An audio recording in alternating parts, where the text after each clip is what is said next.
Saludos y bienvenidos. Esto es Proyecto Gran Comisión.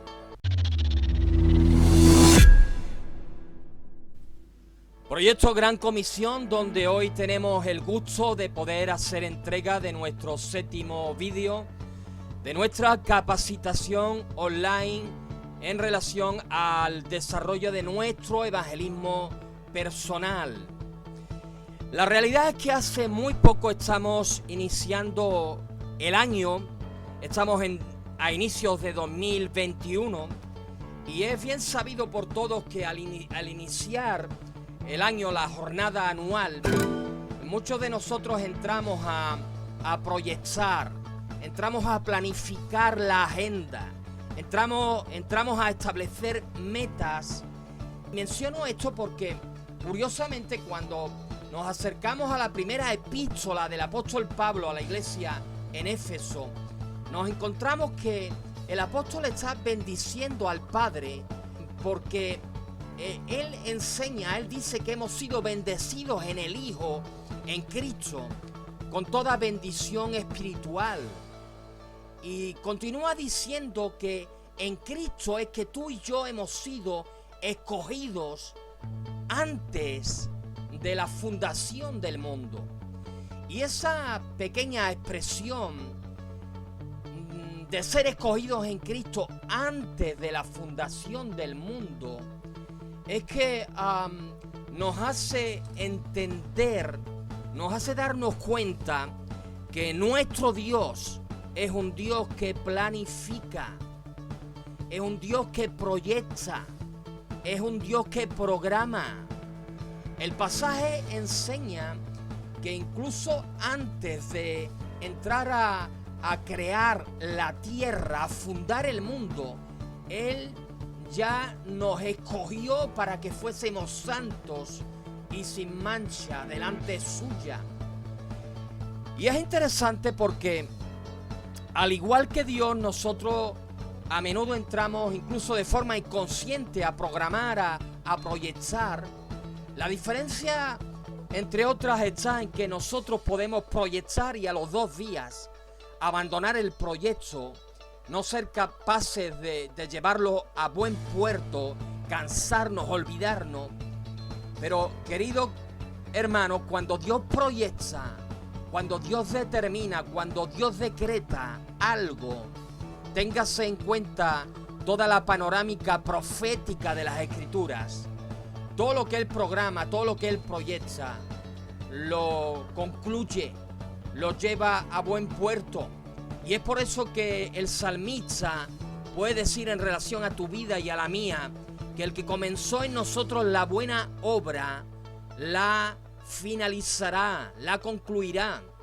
Así que iniciamos viendo 3 de los componentes fundamentales que forman parte del proyecto de Dios y de todo proyecto. En primer lugar, todo proyecto consta de una visión, de un programa, de una meta a conseguir. Es la idea de proyecto. En el corazón de Dios estaba y está establecer un pueblo santo, un pueblo conforme a su propia naturaleza santa. Primera de Pedro 2:9 nos enseña que nosotros somos un linaje, una descendencia escogida por Él, que somos levantados en clave de real sacerdocio, como una nación santa, un pueblo que ha sido adquirido por nuestro Dios.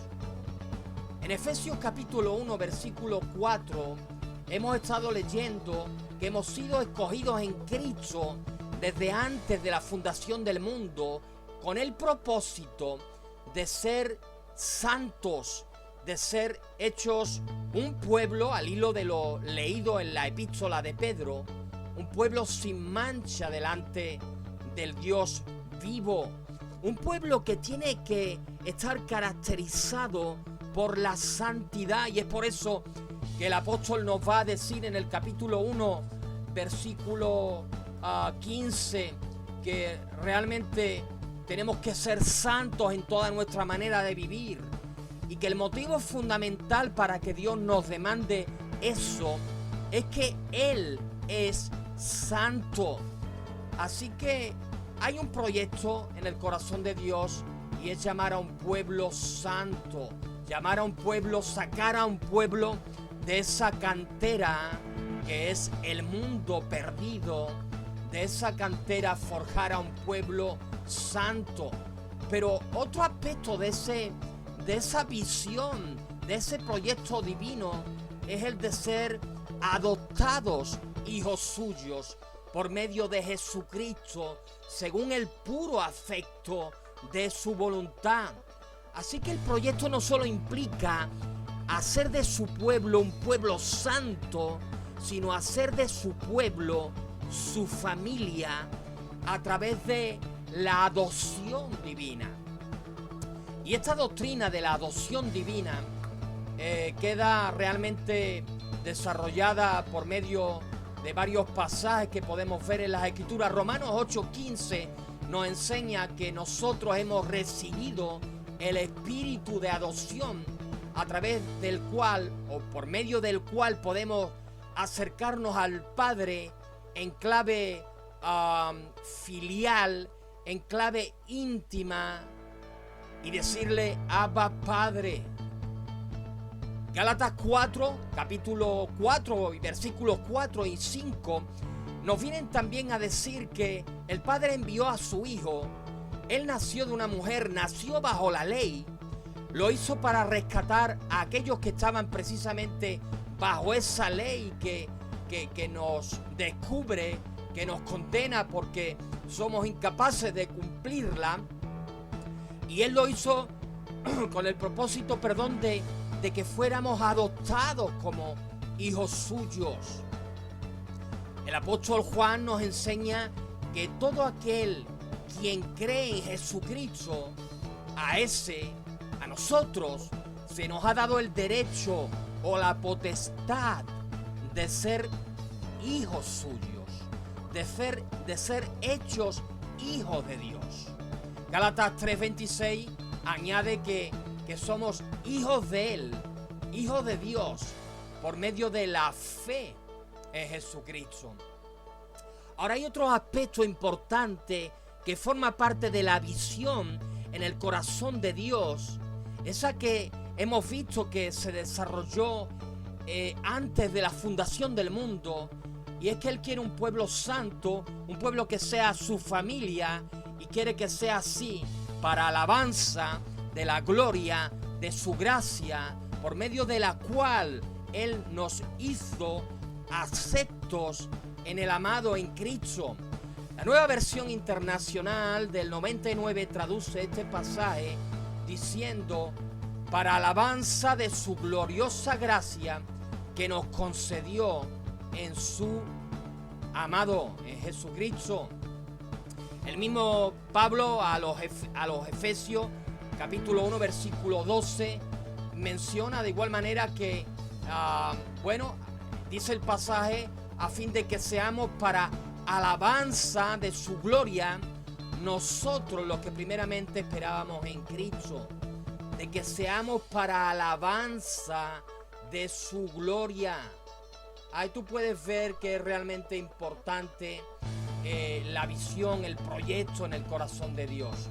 El segundo componente fundamental en ese proyecto divino, del que tú y yo podemos tomar nota en nuestra propia proyección de futuro, es que todo proyecto tiene un precio que se debe de pagar para llevar ese proyecto a cabo. Y el precio que nuestro Dios pagó es el que tú conoces y el que tienes en pantalla. Hemos leído Efesios 1:6, volvemos a leer, dicen las Escrituras: para alabanza de la gloria de su gracia, con la cual el Padre nos hizo aceptos en el amado, en quien tenemos en Cristo redención. Y aquí viene el precio que se tuvo que pagar en la cruz para poder realmente llevar a cabo ese proyecto del que tú y yo formamos parte, del que tú y yo somos beneficiarios. Pero el precio, el medio, es su sangre, donde entre otras cosas encontramos el perdón de pecados, etcétera, etcétera, etcétera.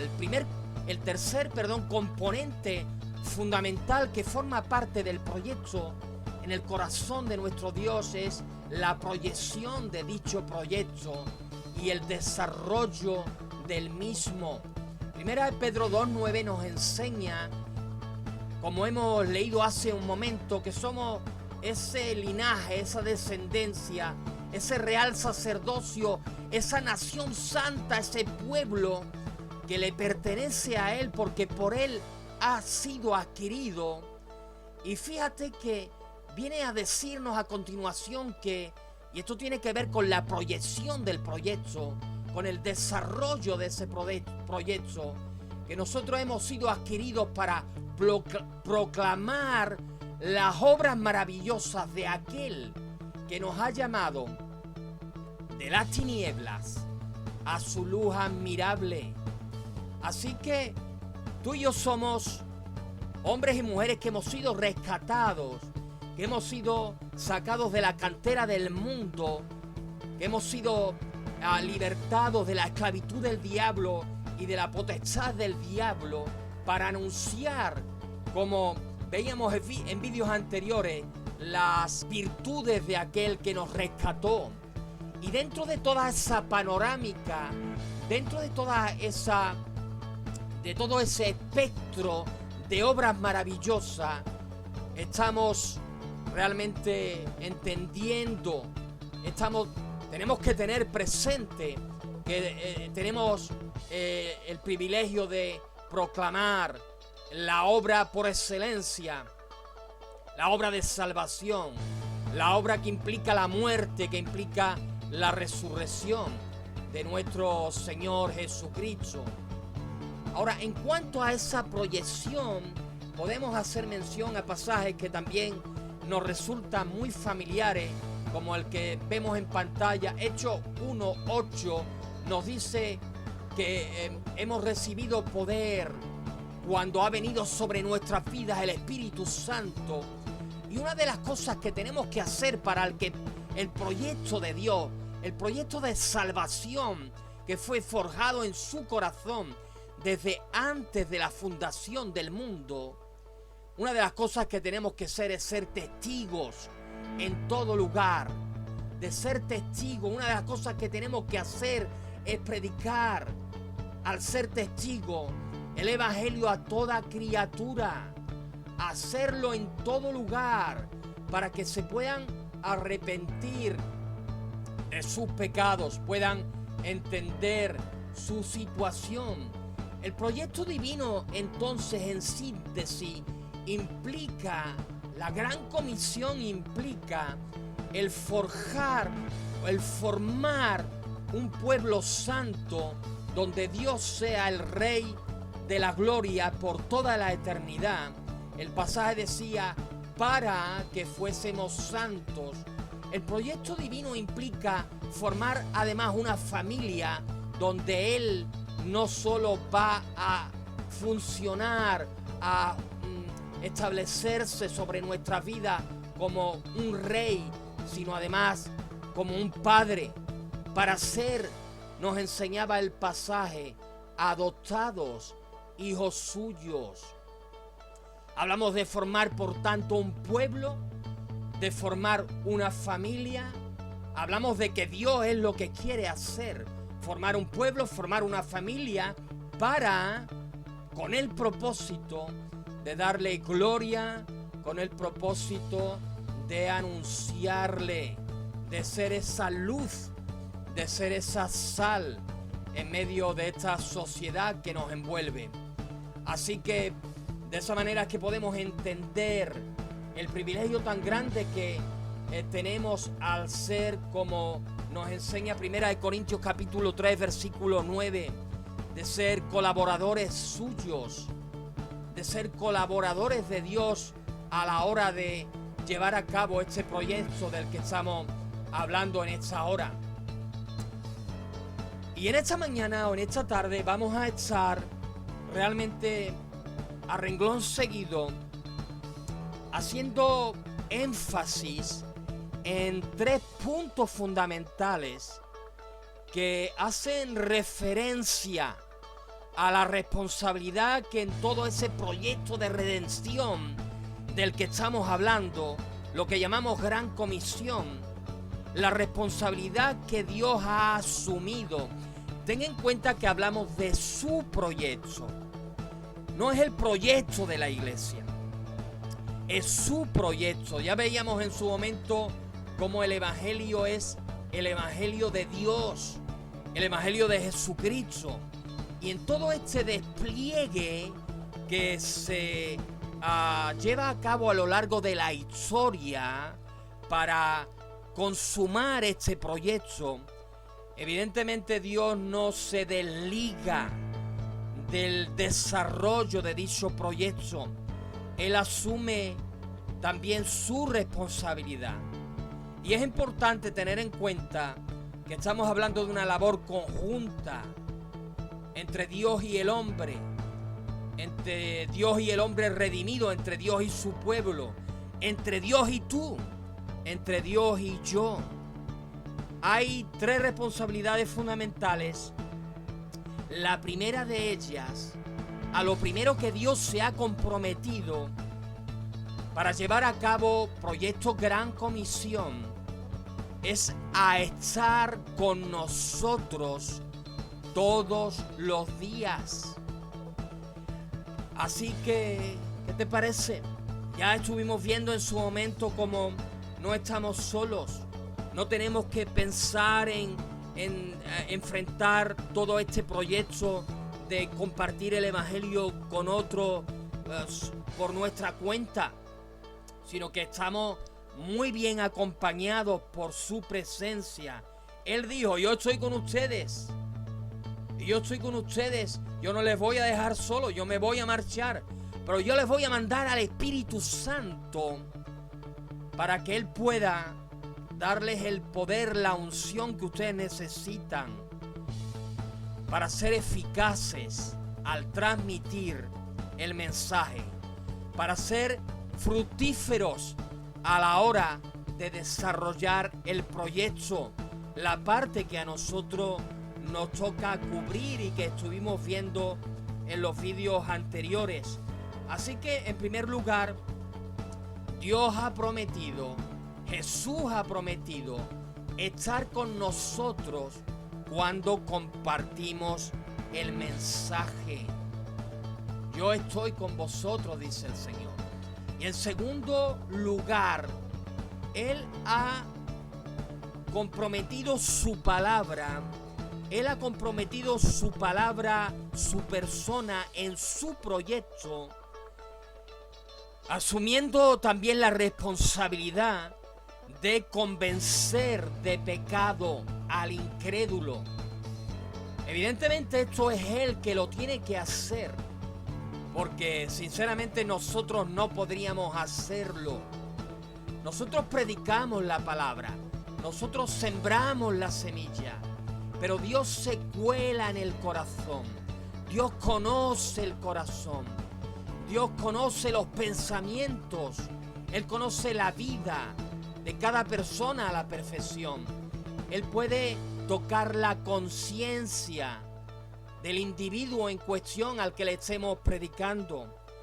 Y es interesante porque cuando hablamos de que el Espíritu Santo convence de pecado al incrédulo, en lo que Jesús dijo que Él haría, Él dijo que cuando el Espíritu Santo viniera, Él iba a convencer al mundo de pecado, de justicia y de juicio.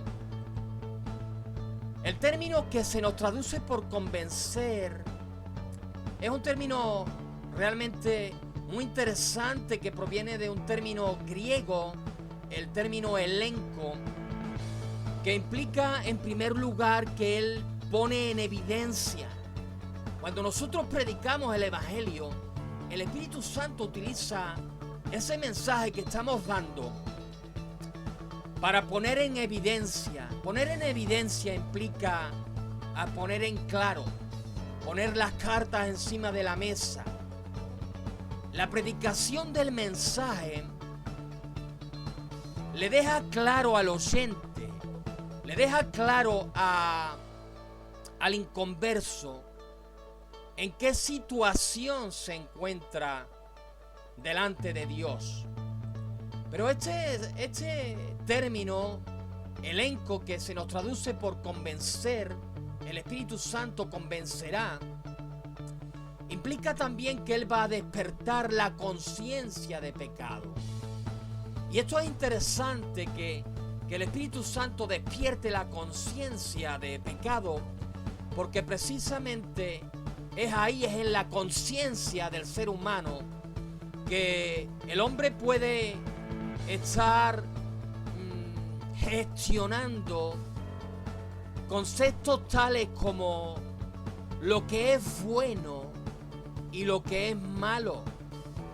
Y todos tenemos conciencia, esa que nos acusa cuando hacemos algo que no está bien, cuando hacemos algo que realmente se sale del marco de la ley, del margen, de ese margen que Dios ha establecido en nuestros corazones.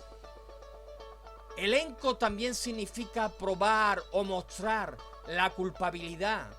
De manera que cuando estamos predicando el evangelio a una persona, ese evangelio se convierte en una herramienta que el Espíritu Santo usa para que aquel que está oyendo y que está muerto en sus pecados y delitos, que está viviendo de espalda a la ley moral de Dios, ese mensaje, el evangelio, que es poder de Dios, el Espíritu Santo, cuando tú y yo lo predicamos, Él lo usa para hacerle ver a la persona que es culpable. En cuarto lugar, ese mensaje le deja convicto. Que el Espíritu Santo lo convenza de pecado implica que le deja convicto en su corazón. Eso significa que le hace entender que realmente él es culpable. Alguien convicto, alguien que es convicto en su delito, implica que realmente su culpabilidad ha sido demostrada. Así que podemos resumir los conceptos que suponen el hecho de que el Espíritu Santo convence de pecado al decir que el Espíritu Santo usa la predicación del mensaje del Evangelio con el propósito de dar al oyente inconverso conciencia de su condición delante de Dios. O sea, hacerle ver que él es pecador y hacerle también tomar conciencia de su situación de cara a la eternidad. El hecho de que está perdido, su condición, él es pecador, su situación, él está perdido. Eso es lo que le implica que el Espíritu Santo convenza de pecado. Ahora, esto no significa, ojalá fuese así, pero no es el caso, que el Espíritu Santo haga todo esto en el corazón, en la mente, en la conciencia de aquellos a los que les predicamos el Evangelio. No implica que la persona reconozca su pecado. No implica que la persona se arrepienta, y evidentemente no implica que la persona se convierta y se vuelva a Dios, pero sí implica que en su corazón, en su conciencia, el Espíritu Santo, cuando le predicamos el Evangelio, le deja claro, lo reconozca o no, cuál es su condición de que él es pecador. Y para eso hay una herramienta en las Escrituras usada por Cristo, y por los apóstoles y por muchos siervos a lo largo de toda la historia, una herramienta que hace un trabajo realmente eficaz para que el hombre pueda entender su condición de pecador delante de Dios y de igual manera su situación, de que precisamente porque él es pecador, él está perdido. Lo tercero a lo que Dios se ha comprometido en la acción evangelística, en el desarrollo, en la proyección universal de la Gran Comisión, es el hecho de facilitarnos los recursos, las herramientas que necesitamos para cumplir la tarea que Él nos ha encomendado. Y eso es lo que estaremos viendo en las sesiones posteriores, la semana iniciando con la próxima semana. Pero basta llegar hasta aquí en esta hora para poder estar concluyendo y tener en cuenta esas tres responsabilidades fundamentales a las que nuestro Dios se ha comprometido, que te vengo a repetir y que concluyo. Él se ha comprometido en estar con nosotros cuando compartimos el mensaje. Él se ha comprometido en convencer de pecado al incrédulo cuando nosotros predicamos el mensaje del Evangelio. Y Él se ha comprometido a facilitarnos los recursos necesarios para poder cumplir con la tarea evangelística. De manera que lo dejamos en esta hora, en este lugar, y te emplazo a la próxima semana para poder ver cuáles son esos recursos que Dios nos facilita para poder ser eficaces en la tarea que tenemos que llevar a cabo. La gracia de nuestro Señor Jesucristo, el amor del Padre y la comunión del Espíritu Santo sean contigo y sean conmigo. Amén y amén.